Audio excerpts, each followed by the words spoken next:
প্রিয় শিক্ষার্থী বন্ধুরা, একটি সমাধান করো।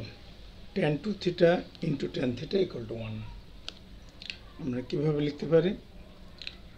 সবগুলোকে সাইন কসে ভেঙে নেব। তাহলে লিখতে পারলাম sine 2 theta into sine theta by cos 2 theta into cos theta equal to 1। এবার আড়াআড়ি গুণ করে দাও। cos 2 theta cos theta equal two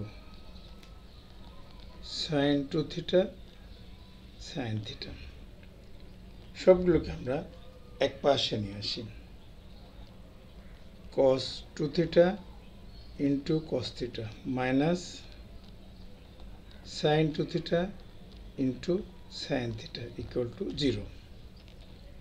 এবার এটাকে ফর্মুলাইজ করলে লেখা যায় cos a cos b minus sin a sin b, অর্থাৎ cos a plus b cos a plus b অর্থাৎ cos 2 theta plus theta equal to 0। তাহলে আমরা লিখতে পারি cos 3 থিটা ইকুয়াল টু 0।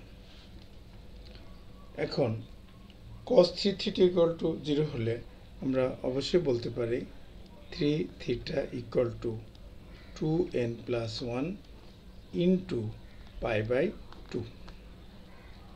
এখন উভয় পক্ষকে 3 দিয়ে ভাগ করে দাও। 2n plus 1 into pi by 6 যখন n বিলংস টু z।